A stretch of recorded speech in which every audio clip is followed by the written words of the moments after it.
Bueno, buenas noches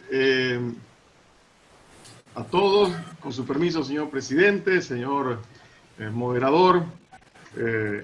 Gracias por asistir a los expresidentes de la Geográfica, los miembros, al expresidente del Comité Pro Santa Cruz, el doctor Germán Antelo. Bueno, es un honor poder transmitir algunos conocimientos que en los cuadros que vamos a ver a continuación vamos a exponer. Yo les pido ya de antemano las disculpas del caso por si hubiera algunas imprecisiones. Si hubiera que aclarar algo, lo hacemos al final para que yo pueda desarrollar la tesis. La noticia histórica nos dio pie para poder comenzar desde 1810. En realidad, hacia 1810 ya estamos hablando todavía no tanto de realistas y patriotas, sino de patriotas españoles o pro Fernando VII y afrancesados que estaban a favor de José Bonaparte. Ya en 1810 estamos hablando entonces de que ya ocurrió el levantamiento de 1809 en Chuquisaca, ya ocurrió el levantamiento de Buenos Aires, el levantamiento de Membiray en Cordillera.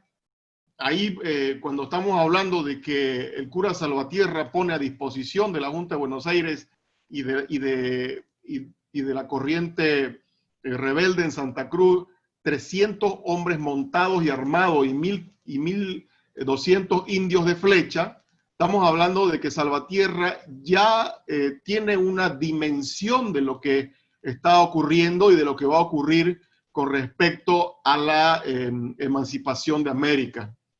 En Santa Cruz, el 24 de septiembre, hay diferentes teorías sobre si fue un cabildo abierto, si fue un proceso. Bueno, lo cierto es que el 24 de septiembre sí comienzan estos movimientos y se hacían justamente para que sea formal y para que sea algo que pueda ser registrado en la historia, es a partir del cabildo. Todo lo que había ocurrido, bueno, es porque toda esta familia de la monarquía española se había peleado Fernando VII con su padre.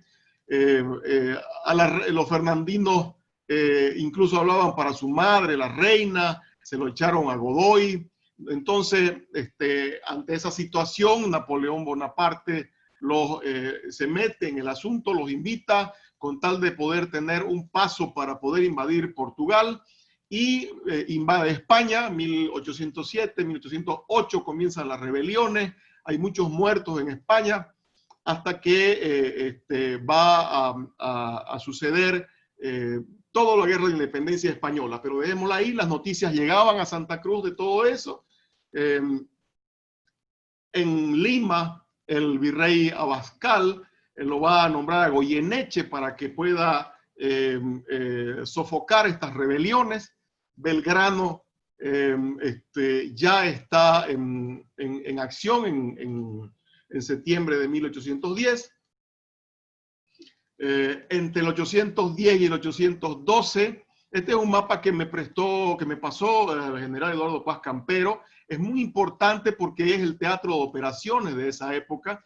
Es hecho por Pezuela en 1818, pero es el teatro de operaciones. Por acá, arriba a la izquierda se va Lima, abajo Santiago, acá tenemos Buenos Aires y Montevideo, acá está Asunción. Para esta fecha, para el 12, ya se han desplegado tropas hacia Asunción, ahí ya estaba Warnes, a Montevideo. En el 12 ya comienza el sitio de Montevideo, se ha desplegado un ejército auxiliar hacia Jujuy, que retrocede en el éxodo de Jujuy hasta Tucumán. Se produce la batalla de Tucumán, luego la batalla de Salta y avanza el ejército hacia Potosí. En esta avanzada hacia Potosí, Belgrano quería desde Potosí luego pasar para para Lima. En el 13 ya entra en acción Pezuela, en abril del 13, y lo va a encontrar en las batallas de Vilcapugio y Ayohuma, que tenemos una derrota por la parte patriota. Aquí ya hablamos de patriotas y realistas con Pezuela y con un Belgrano que ya ha creado una bandera el año anterior.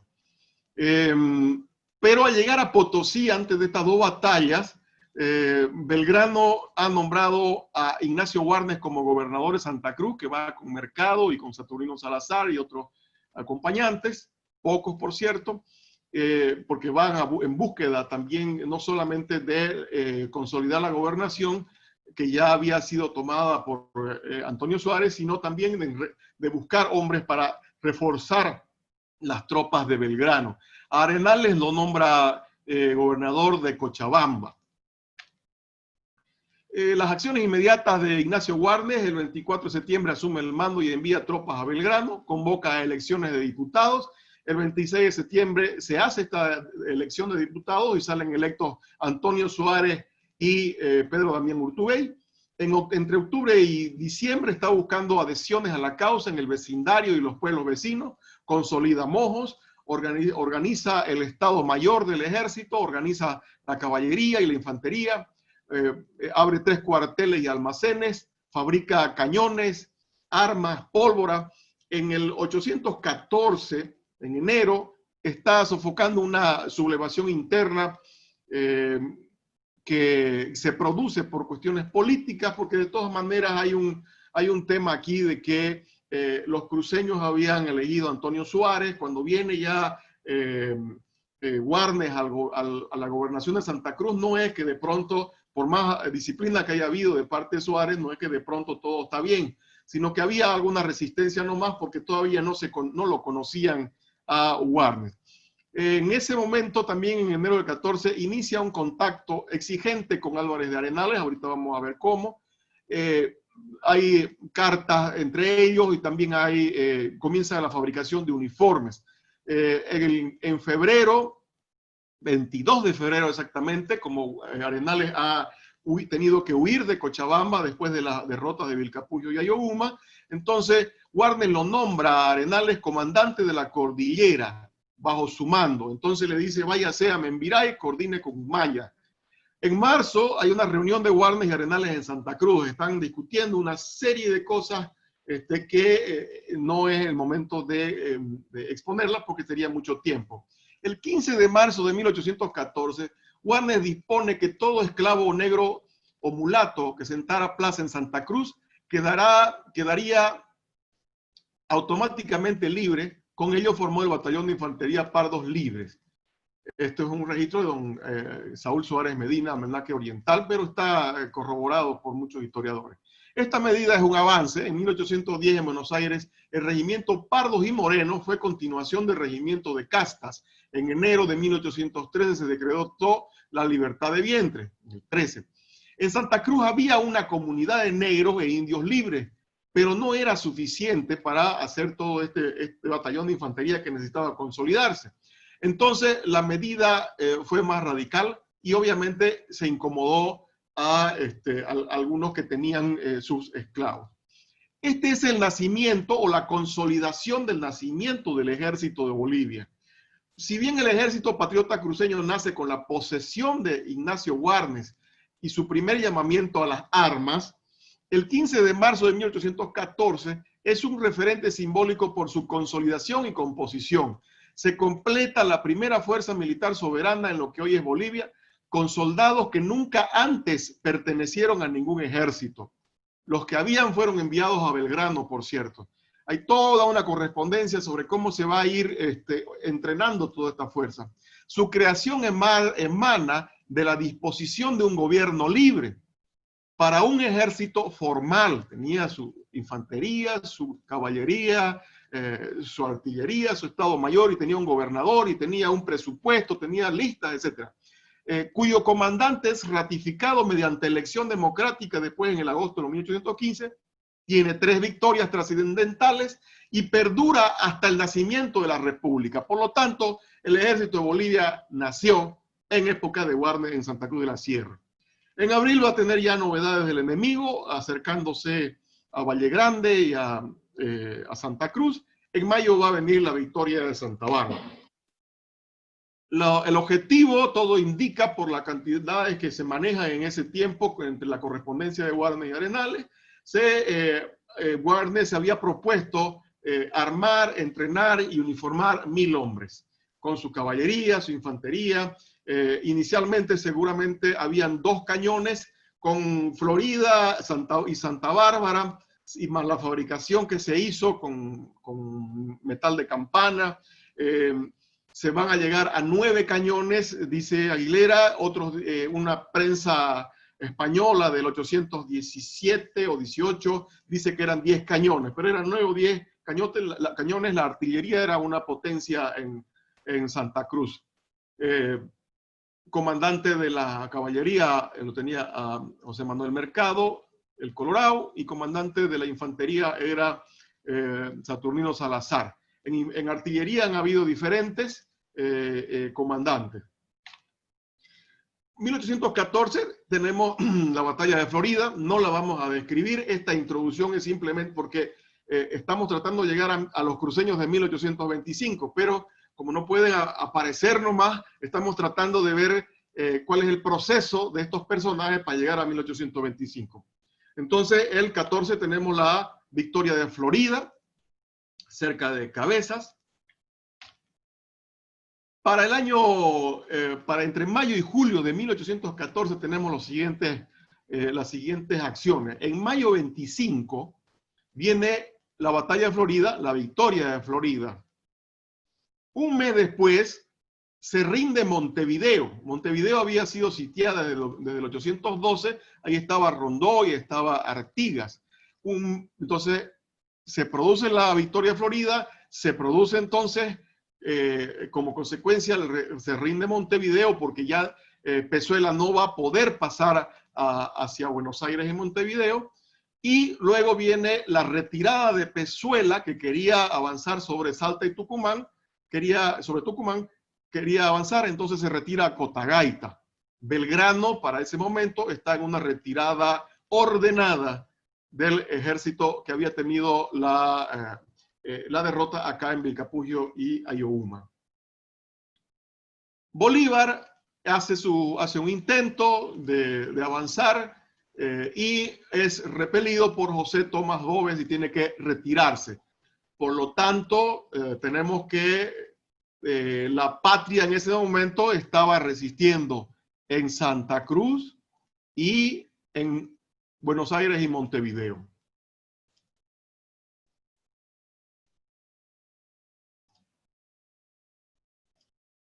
En 1815, siguiente año, viene la victoria de Santa Bárbara. Es toda una campaña. Los que sobrevivientes realistas, ya es realistas y patriotas para ese año. Los sobrevivientes realistas se han ido a San Rafael, donde era la capital de la provincia. Se ha reunido Udaeta con Alto Laguirre. Hasta allá, 35 días ha tenido que avanzar el ejército cruceño. Parte con 1000 hombres y en el camino va aumentando también con nativos chiquitanos, y va a reunir 2000 hombres. En Chiquito, Alto Laguirre y Udaeta van a reunir 5000 hombres, tanto en la parte de ejército formal como en la parte de los indígenas, que fueron de alguna manera obligados, convencidos por los curas de esa zona. Se viene la victoria de Santa Bárbara, entonces, el 7 de octubre de 1815. La situación entre octubre y noviembre de 1815 es la siguiente. El 7 de octubre es la victoria de Santa Bárbara. El 20 de octubre viene la derrota de Venta y Media, porque Rondó envía al general Rodríguez con una avanzada sobre las fuerzas de Pezuela. Pezuela reúne, todo el mundo lo reúne en Oruro, se pone fuerte. Y el 29 de noviembre viene la derrota de Sipe y se retira Rondó. Esta retirada fue vergonzosa, fue desordenada, y en España se cree que en esta fecha del 29 de noviembre ya se acababa la guerra. Fue realmente vergonzosa, pero no fue que se acababa la guerra, porque En Chiquitos y en Santa Cruz todavía está la patria resistiendo. He visto, por si acaso, hay un episodio antes de la batalla de Santa Bárbara, hay el episodio del coronel Carrera. He visto ya que está en la red un poco de su biografía, por si acaso había sido gobernador antes de otra provincia. Están los nombres de quienes también estuvieron acompañados y su seguridad, etc. Bien. Entonces la patria está resistiendo en Santa Cruz, Chiquitos, en Buenos Aires y en Montevideo. Bolívar va a tener otra incursión, es repelido y se va a Jamaica. En Jamaica va a estar un tiempo y va a comenzar a pensar sobre lo que pretende en América. Ahí viene la famosa carta de Jamaica que está en las redes. Así está la situación entre octubre y noviembre de 1815. En el 816 viene la independencia de Sudamérica, de las Provincias Unidas de Sudamérica, y la batalla del Pari. En julio es la independencia, donde se firma un acta de las Provincias Unidas en Sudamérica y se establece ya una bandera definitiva, azul celeste, blanco, azul celeste. No tiene el sol que tiene ahora ya la bandera argentina y no era tan celeste, era azul celeste el color que está en los documentos. Belgrano le va a escribir a Güemes más adelante, pero esto tiene que ver con qué es lo que sucede en ese momento. La cosa de Warnes, por más de lo que me dicen Muriondo y Mena, todavía me tiene con cuidado, porque si sabe que le entregaron en sus manos mis cartas y la acta de la independencia, ¿cómo es que no pudieron tener una contestación? Entonces, Belgrano le ha confirmado a Güemes que le envió cartas donde le ha informado todo esto y le ha enviado el acta de la independencia. Por lo tanto, a partir de agosto de 1816 en adelante, Santa Cruz va a pelear por las Provincias Unidas en Sudamérica. La batalla del Pari, un poquito nada más voy a explicar. El objetivo militar realista, tomar Santa Cruz, aumentarse y pasar al sur. Hay documentación que respaldan esto, de que tenían que golpear a Warnes para recién bajar a Salta. La de los patriotas, defender Santa Cruz y bloquear el paso al sur. El resultado, tomaron Santa Cruz y quedaron 200 realistas quietos, los cuales después van a ir muriendo, según Casarrubia, hasta quedar 12. Los patriotas cercaron Santa Cruz y bloquearon el paso al sur. En 1825 van a retomar la plaza. Por lo tanto, la batalla del Pari es una victoria patriota para Sudamérica con el precio de la inmolación. Los realistas en esta batalla son 1.600, quedan vivos 200. Los patriotas eran 1.350, quedan vivos 350. 8 horas de combate y toda la noche, dice. Hay una guerrilla, eso es parte de Aguilera. Sobrevivió Aguilera, murió Warnes y asumió Mercado. En detalle, los realistas, el Fernando VII fue destruido con sus 500 plazas. El batallón Talavera fue destruido parcialmente. De sus 500 plazas quedan 200 sobrevivientes. La caballería realista totalmente destruida. Entre los patriotas, el batallón Pardos Libres ha sido destruido. Se hacen pomada entre el Fernando VII y los Pardos Libres. El batallón Voluntarios de Santa Cruz va a quedar alrededor de 150 sobrevivientes. La caballería cruceña alrededor de 200 invictos. La artillería fue perdida en el Pari. ¿Cuál es la situación en este momento del 816 en Sudamérica? Bolívar va a hacer otro intento y se va a volver a Jamaica. Pezuela va a enviarlo enseguida le digo el nombre de este general, a intentar atacar Salta y Jujuy, en lo que se llamó la invasión grande, la Serna creo que es, la Serna. Después de la batalla del Pari, Mercado se va a atrincherar en En Saipurú, Güemes va a repeler la invasión grande, y Belgrano, que ya ha vuelto de Europa y ha retomado el ejército, va a resguardar Tucumán y va a enviar ayuda a buscar algunos soldados de mercado, y va a enviar a Tarija también refuerzo. En ese momento San Martín va a comenzar ya hacia comienzo del 17 a preparar el cruce de los Andes.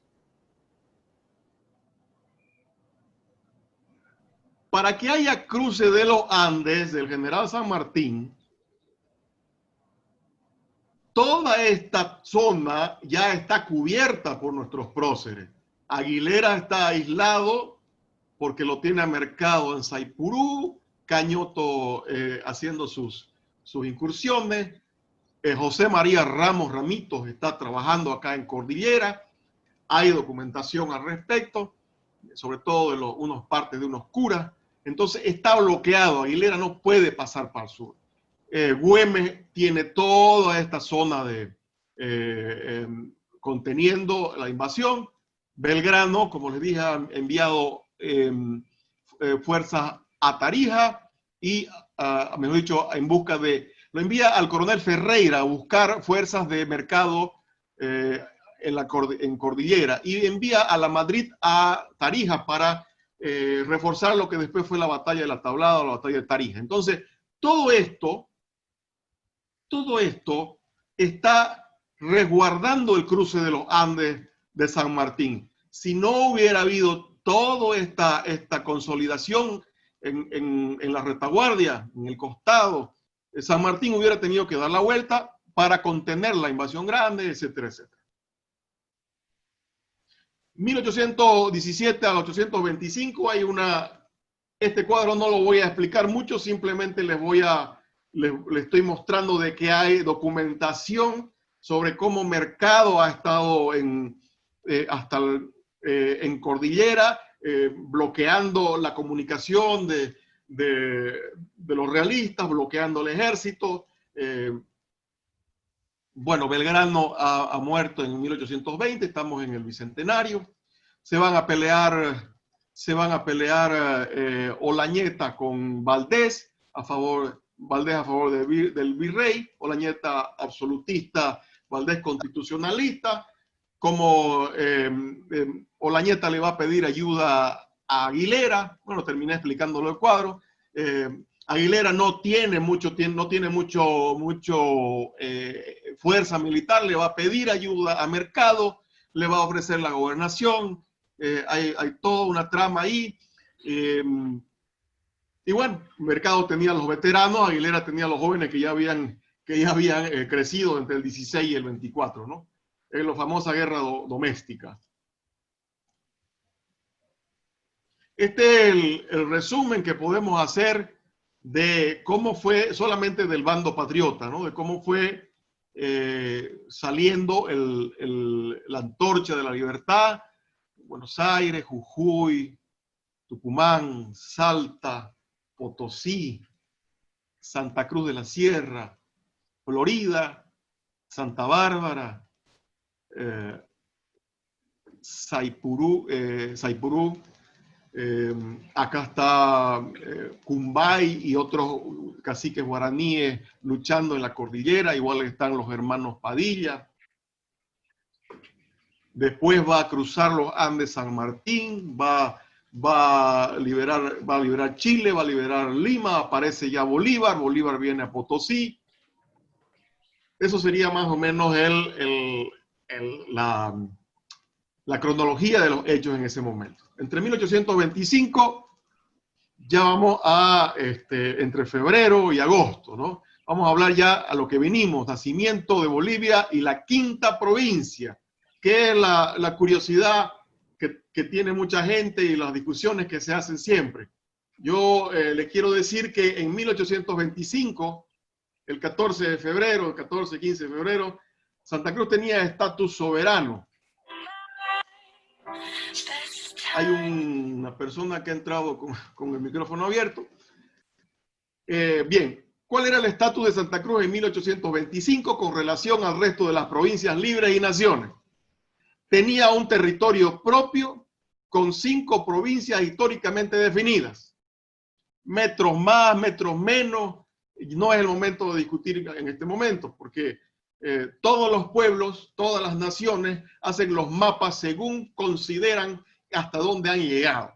Si comienzan a achicarse desde ellos mismos, todo el mundo se les entra y se les entra hasta su plaza. Bueno, esta es el territorio que se considera que teníamos en aquel momento. Había conquistado su propia independencia.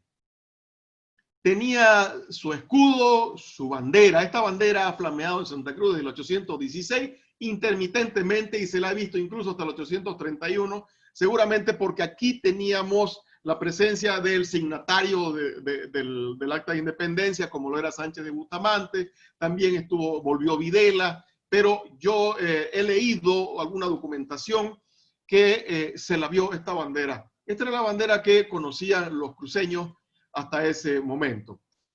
Tenía gobierno propio. Había un gobierno, había gobernador, había un cabildo. Tenía ejército formal propio. Tenía su caballería que se había unido con la infantería más juvenil ya. Tenía prestigio militar en América y Europa. Hay periódicos de España que hablan de la batalla del Pari. Hay todo lo que era Gaceta Oficial de Buenos Aires, daban cuenta de las victorias del ejército cruceño. Tenía su iglesia con todos sus órganos internos. Tenía gobernadores provinciales definidos por la independencia. Mercado después ha sido sustituido por Juan Manuel Arias, pero era independentista, o sea, se había pronunciado por la independencia. Estaba Sebastián Ramos en Chiquito, se había pronunciado por la independencia. Villegas en Mojos también se pronunció por la independencia. En Valle Grande en Valle Grande y en Cordillera habían 2 comandantes. Un comandante era Miguel Dávila, como ya vamos a hablar de él un poquito más adelante, en Valle Grande con los libres de Valle Grande. Y todo indica que Ramito José María Ramos fue él prácticamente el hombre que se hizo cargo de Cordillera. Tenía paz con los indios. Sobre todo con los chiriguanos. Los chiriguanos, a partir de esa alianza que hay en 1810 en Membiray, van a estar a favor de la patria hasta 1828, que es cuando lo van a matar a Ramitos. Después van a hacer la guerra, van a volver a la guerra hasta Curuyuqui. Tenía industria, ahí se ven las instrucciones del cabildo, que se quiere incentivar la industria, y se diga en las Misiones, en Valle Grande, en sus 5 provincias tenía industria. Y también tenía democracia y políticos comprometidos como Lañeta. Ese era el estatus soberano de Santa Cruz en 1825. Díganme, ¿para qué necesitaba más? Tenía todo. ¿Qué es lo que pasó? Se juntan Olañeta, lo espera en el desaguadero a Sucre. Y ahí hay una colusión, o sea, una componenda para beneficiarse en detrimento de otro. Y esos los 2 elementos que nosotros vamos a estudiar, vayan a saber qué más hablaron. Uno, que tenían que separarse del Perú y del Río de la Plata para aislar las riquezas. Obviamente, para aislar la riqueza es la conclusión de quien habla, del que hace la tesis. Pero lo que está probado históricamente es que querían separarse del Perú y del Río de la Plata. Por ahí un pro alto peronista dice ni con Lima ni con Buenos Aires. La otra consigna de esta colusión era apropiarse de un territorio ajeno que compense el separarse del Perú y del Río de la Plata. Este es un proceso, solamente un par de documentos de lo que significaron estos 2 señores. Sucre a Bolívar en febrero de 1825. Supongo que usted no querrá que yo quede, acá lo he puesto a Bolívar con sobreola, porque en realidad se pasaba o no podía, no podía hacer nada, estaba lejos. Supongo que usted no querrá que yo quede tan mal en estos pueblos, en consecuencia no me exigirá que me quede aquí mientras suceden cosas que por una parte chocan a mi conciencia y que por otra comprometen mi palabra, le dice Sucre a Bolívar. Hasta ahí estaba Sucre desconfiado de lo que podía suceder pasando el desaguadero. Lanza le dice a Sucre también en febrero, Lanza, el paceño, yo conozco su carácter y estoy totalmente convencido de la maldad de ambos. Está hablando de Olañeta sobrino y de Olañeta tío. Me tomo la libertad, le dice Lanza a Sucre, de sugerir que usted envíe al doctor Olañeta a un país distante. O sea, le advierte de su maldad y le dice, sáquelo de acá. Sucre a Bolívar, más adelantito, después de reunirse en el desaguadero con Olañeta, ya le dice a Bolívar, a este don Olañeta, quien es un verdadero patriota y parece como si tuviera talento, lo designaré como auditor general del ejército. En resumen, lo trataré con toda distinción, puesto que además lo merece. Me dicen que tiene influencia en toda la provincia.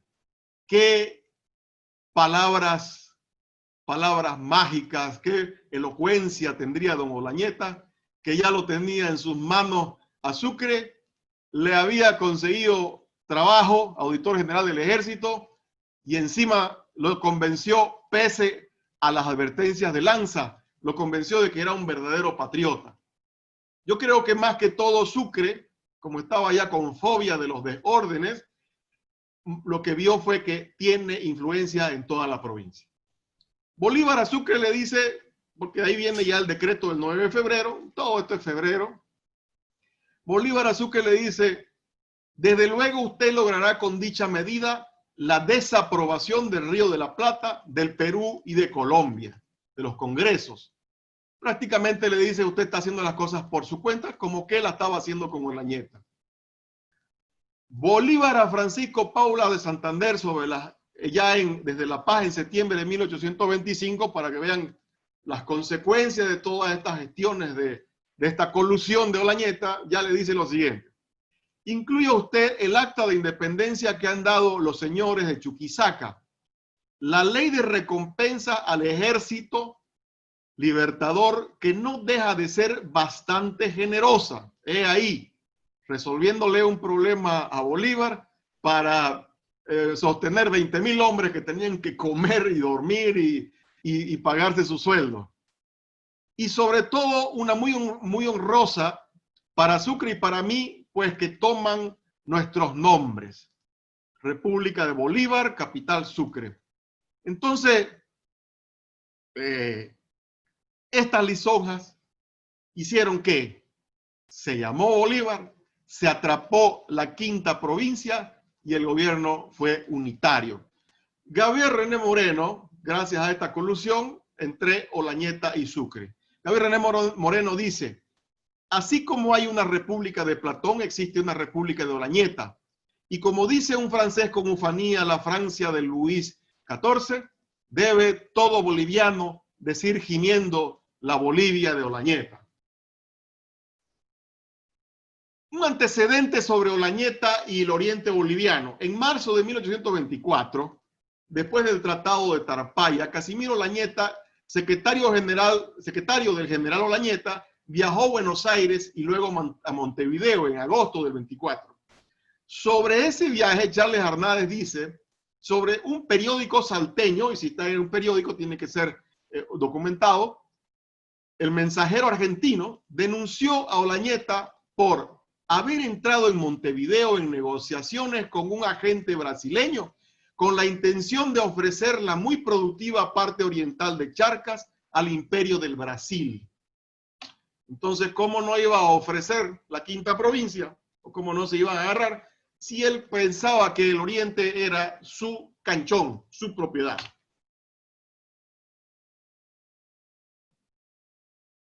Esto se lo dejo solamente para captura de pantalla. Aquí está todo el plan que está más explicado a continuación. Arenales y Sucre en Potosí. El general Arenales, el decreto de Sucre, el Congreso de Buenos Aires y la quinta provincia. El general Arenales se dirige a Potosí atendiendo la invitación del mariscal Sucre.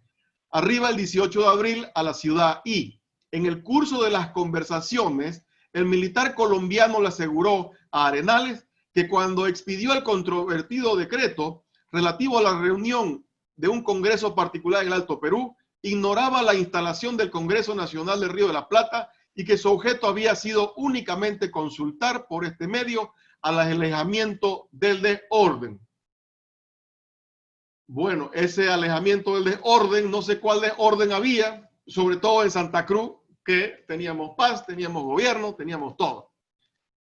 Consulta Arenales a una provincia libre. 2 semanas después, el 4 de mayo, Álvarez de Arenales escribió una nota al Cabildo de la ciudad de Santa Cruz, cuyo contenido no tenemos a mano porque desapareció la carta. Pero la respuesta del día 27 de mayo la copiamos de la obra Límites de Bolivia de Juan Martín Leguizamón. En ella, el Cabildo le responde que atenderá a la convocatoria de Sucre.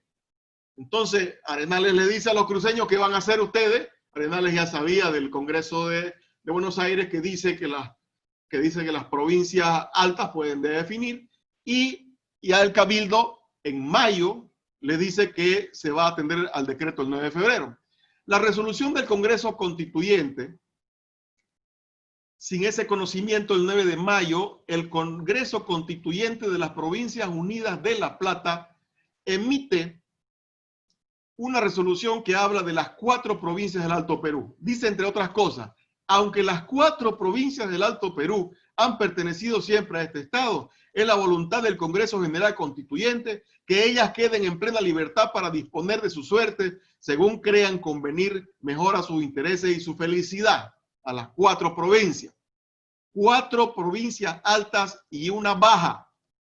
Las 4 provincias altas eran La Plata, Cochabamba, La Paz y Potosí. Santa Cruz de la Sierra era la 5ª provincia en virtud a las determinaciones de Goyeneche y Belgrano, así como de diputados elegidos para los congresos. Decreto de 9 de febrero. Las provincias que se han conocido con el nombre del Alto Perú quedarán dependientes de la primera autoridad del Ejército Libertador. En realidad ha invadido y ha tomado la autoridad de un país que no liberó, mientras una asamblea de diputados de ellas mismas delibere su suerte. El artículo 10 menciona un departamento de La Paz, 2 departamentos de Cochabamba, 3 departamentos de Chuquisaca, 4 departamentos de Potosí, 5. El departamento de Santa Cruz tendrá un diputado por cada uno de los partidos de Santa Cruz, Mojos, Chiquitos, Cordillera y Valle Grande. Entonces aquí está claro de que se agregó la 5ª provincia. La 5ª provincia. Estamos hablando, aquí hay un resumen que el otro día nos publicó el general Eduardo Paz Campero. Mediante ordenanza de intendentes del territorio se crearon 4 intendencias.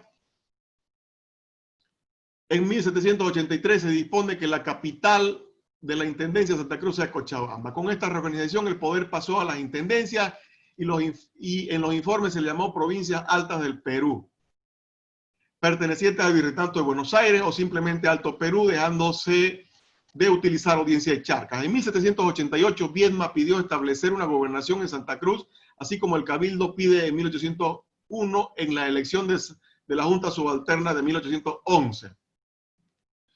Aquí hay un error. Becerra se autoproclama gobernador de Santa Cruz y es ratificado por Goyeneche. El 1 de enero de 1825, Sucre envía cartas a las 4 provincias, así como Buenos Aires. El 16 de mayo de 1825 autoriza a las 4 provincias a definir su destino. En la convocatoria a la Asamblea Deliberante se convoca a 5 provincias, considerando la representación de diputados por cada 25.000 habitantes. Estamos hablando de que está clarísimo de que eran 4 provincias y son las que habían, y 5 provincias son las que convoca Sucre. El 4 de mayo de 1825, Álvarez de Arenales escribió una nota de consulta al Cabildo de la ciudad que era la 5ª provincia. El Alto Perú nunca tuvo 5 provincias, eran 4 las provincias altas, señaladas así por su cualidad de altitud sobre el nivel del mar y su tradición respecto a ello. Saca de cualquier duda la resolución del Congreso de Río La Plata. 4 es diferente a 5 y en ello habían siglos de antecedentes históricos, gobernadores, intendentes de Santa Cruz, designados y uno elegido. Warnes fue elegido, separado de Cochabamba. Como parece que aquí no estarían de acuerdo, decide Sucre enviar tropas colombianas para garantizar el decreto del 9 de febrero con la 5ª provincia.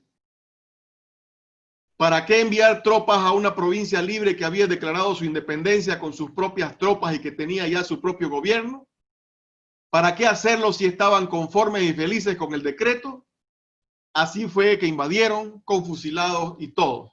Suárez en el 810 fue gobernador y lo comunica. Becerra, gobernador. Warnes, gobernador, intendente el 13 y después en el 15 elegido soberanamente. Aguilera, gobernador el 16. Mercado el 25. Arias también el 25. No hay ninguna duda que esto era una provincia. En la elección de los diputados de 1825, el 3 de abril de 1825, un día antes de la elección, se levanta el ejército cruceño en Valle Grande. Dice el invasor, el interventor enviado por Sucre, Francisco María del Valle, no querían nada de Colombia, ni el que los mandase jefe dependiente de las órdenes del Ejército Libertador. Aquí está don Miguel Dávila comandando. Estos libres de Santa Cruz de Infantería eran jóvenes. En el informe le achaca de que eran cabos, sargentos, etcétera. Era pues la juventud que había podido reunirse entre el 16 y el 25 y que se han rebelado en la defección de Chilón de 1825. Al día siguiente, fíjense, el 3 de abril se levanta el ejército que no quería nada con Colombia, ni con el señor Libertador, el día antes. Y el día después, el 4 de abril, se eligen diputados cruceños.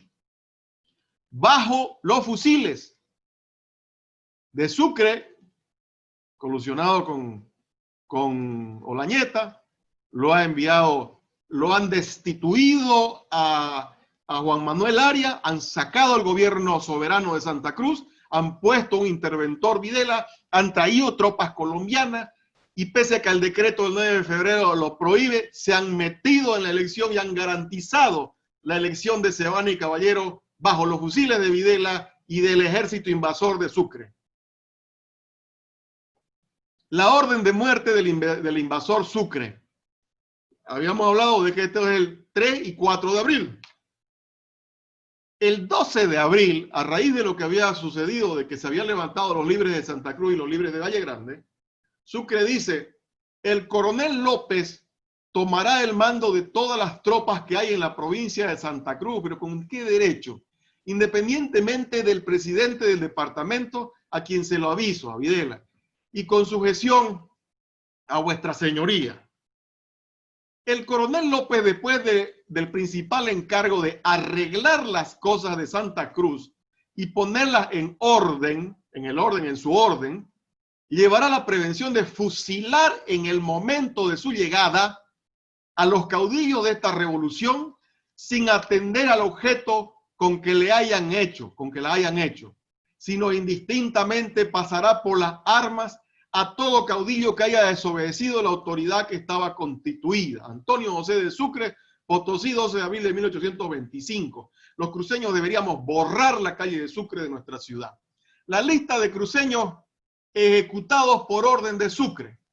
El 12 de julio de 1825, el Consejo de Guerra compuesto en Santa Cruz por los militares Francisco López, Ramón Rivas, Pedro Rodríguez, Francisco Bedregal, Domingo Guerra, Cirilo Figueroa y Evaristo Liceras da su sentencia condenando a la pena de muerte a Sebastián Justiniano, José María Campos y Sánchez, Domingo Vargas, José Manuel Torrico y Bejarano, Rafael Porcel, al igual pena siendo aprendidos pasado el tiempo prescrito los prófugos de igual delito: López, Justiniano, Mendoza, Pedraza y Monasterio.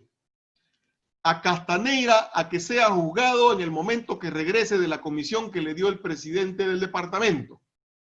A José Manuel Robledo y Luis Ayala y del Rivero, de 28 años, cruceño, a continuar su servicio en la clase de último soldado.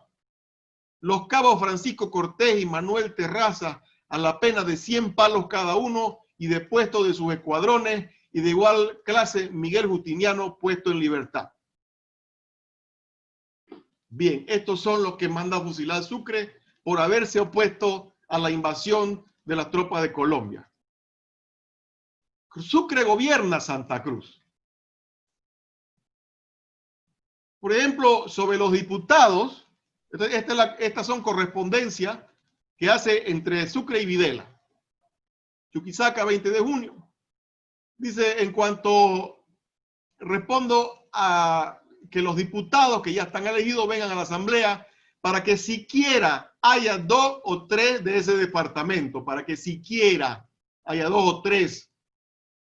No, tenían que ir 20. Bueno, no fueron ni siquiera 5, uno por cada provincia. Pero Sucre estaba en la tramoya.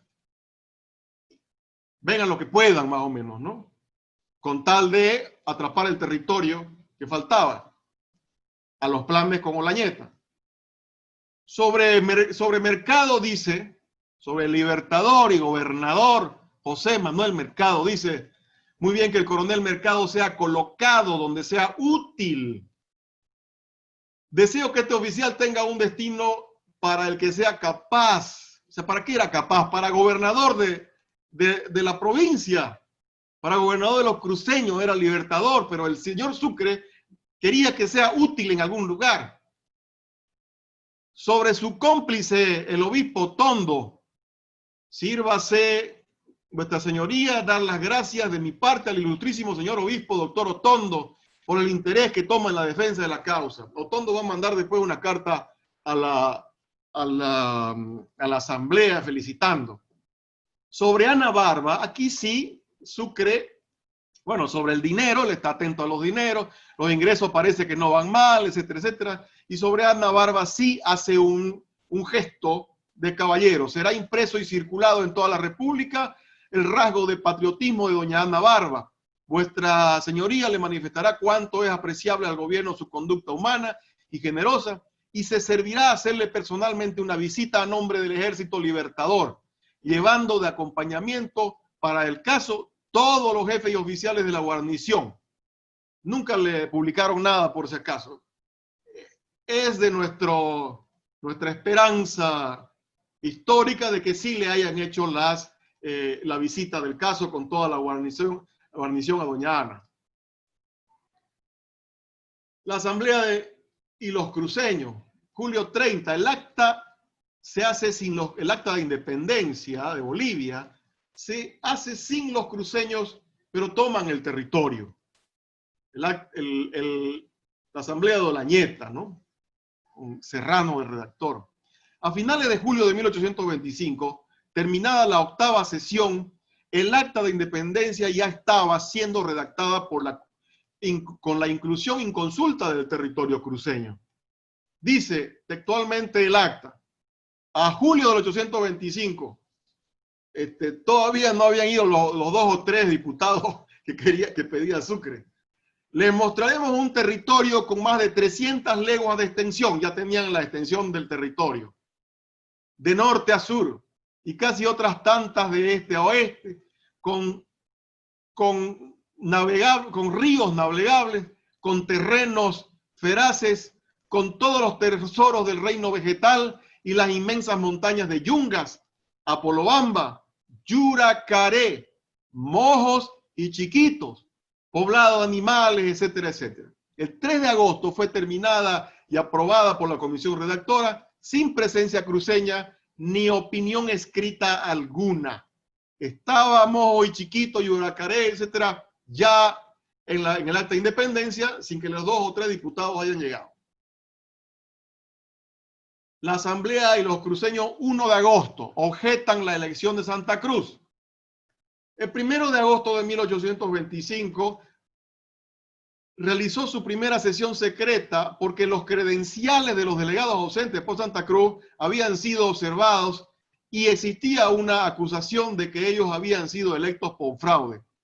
O sea, ni habían llegado los 2 o 3 que pedía Sucre y ya los credenciales cuando llegaron, lo que parece aquí dice que lo han enviado primero, estaban con objeciones. En esta sesión secreta la Asamblea revisó los credenciales y no adoptó ninguna resolución, pero se decidió que los diputados de Santa Cruz deberían recibir asientos camarales. Esto es de Charles Arnade.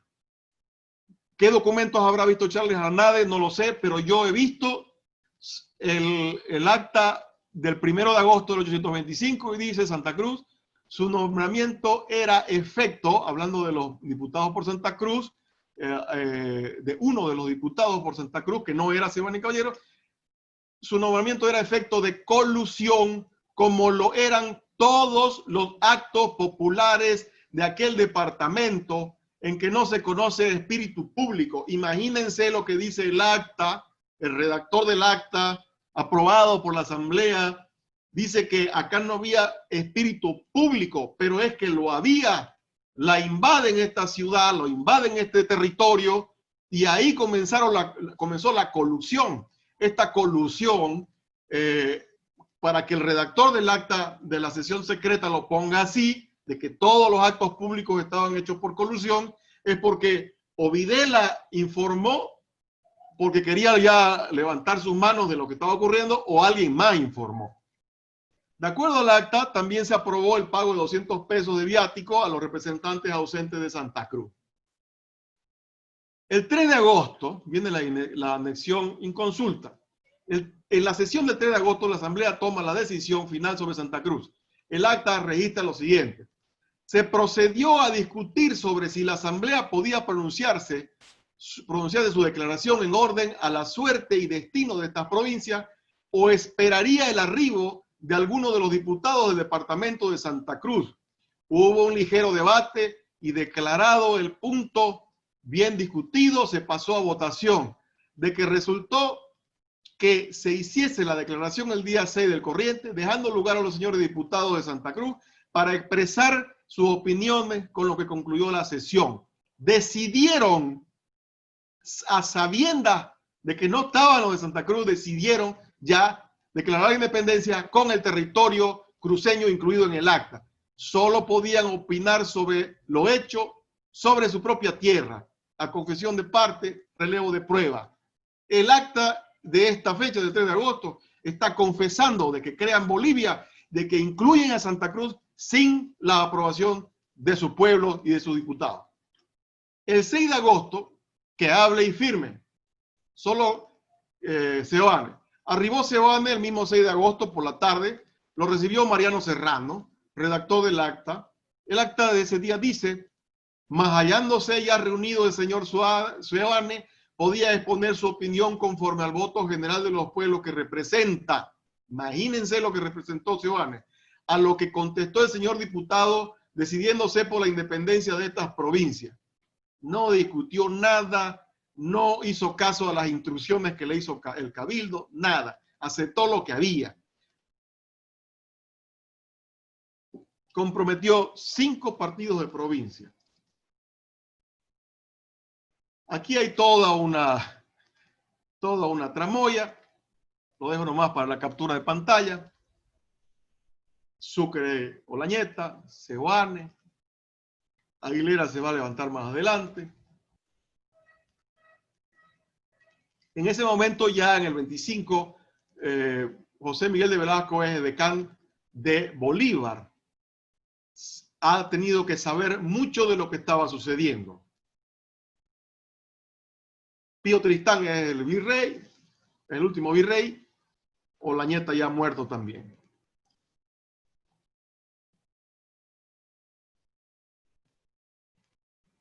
Esto para ilustrar.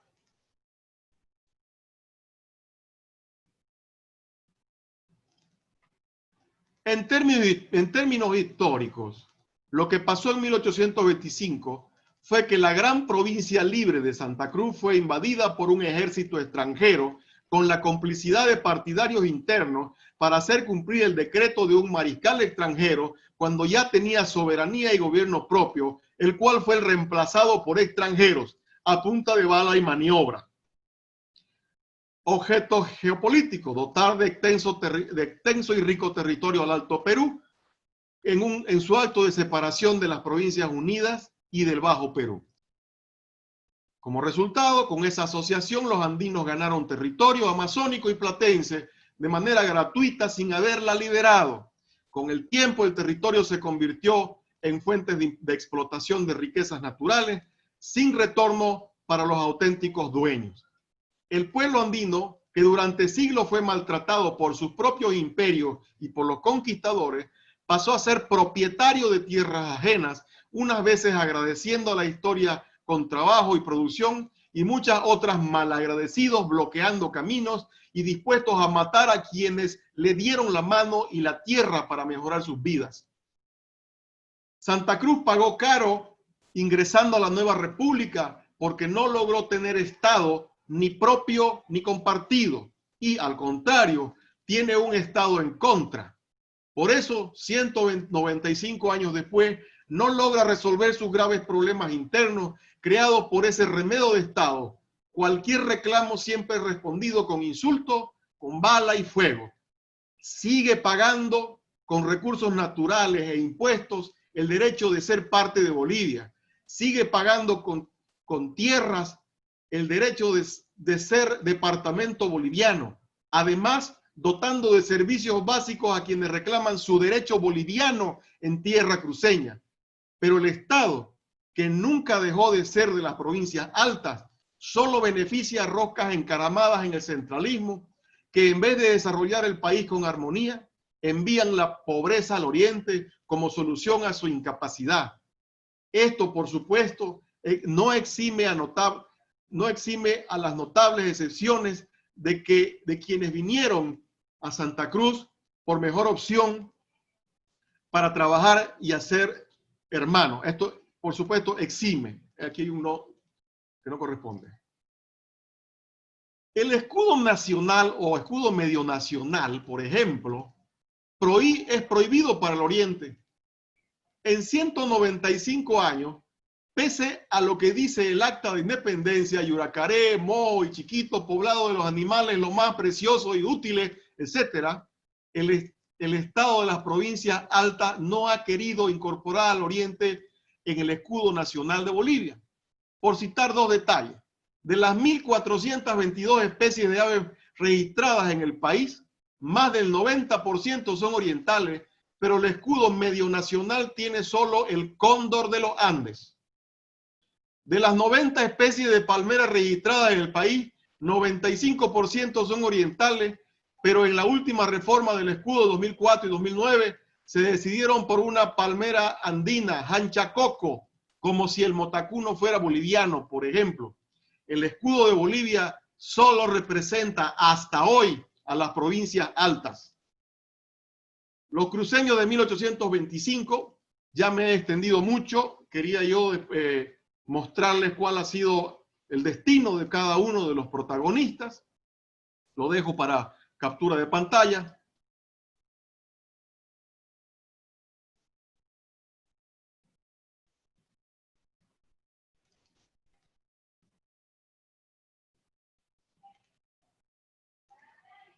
¿Qué es lo que sucede más adelante, en el 28? Olañeta, que le había puesto el nombre de Bolívar a Bolivia, que había hecho su pacto con Sucre, dice: libre Bolivia de esa abominable dominación, ha nombrado su gobierno nacional y propio, resuelta a sostenerlo a toda costa. Ya no quiere ser el patrimonio de personas, la colonia de otro estado americano, la esclava de su política, el pedestal de sus aspiraciones, y aborrece el título de hija querida. Así cambiaron las cosas. Más adelante van a morir los dos. Velasco va a ser edecán de Bolívar, luego va a ser prefecto de Santa Cruz, decretó el homenaje del 15 de febrero de 1825, es recomendado por Sucre a la presidencia en 1828, fue 4 veces presidente de Bolivia, tenía títulos de mariscal y de gran republicano. Aguilera, que también pertenece a esta post-1825, que fue aliado de Olañeta, expreso en enero del 825, escapa y Sucre le ofrece ser libertador. En el 828 proclama al rey, es ejecutado por Diego de la Riva.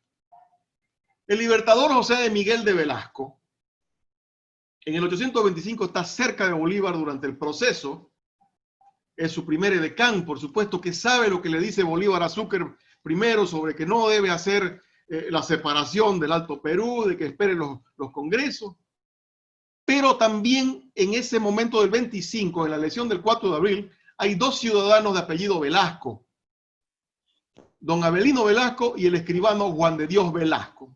No había teléfono en ese tiempo, no había tipo, obviamente las informaciones de sus parientes en el cabildo han enviado cartas, pero vaya uno a saber. Entonces, más adelante, ¿qué es lo que va a hacer Bolívar? Lo va a enviar a Velasco, vaya a resolver las cosas a Santa Cruz. En la creación de Bolivia, el cruceño José Miguel de Velasco es la figura más esperanzadora del momento histórico y la única personalidad capaz de unir el porvenir de las provincias altas con la de Santa Cruz. Debería tener monumentos en todo el país. Seguramente los tendrá cuando Bolivia termine de nacer. En medio de las espinas, José Miguel de Velasco es el símbolo de unión positiva entre Oriente y Occidente. El himno nacional de Bolivia dice: bolivianos, el lado propicio coronó nuestros votos y anhelos. A los cruceños todavía no coronó ningún voto, ningún anhelo. Con una constituyente federal en el bicentenario de Bolivia en el 2025, podría ser que finalmente corone nuestros votos y anhelos. Muchas gracias.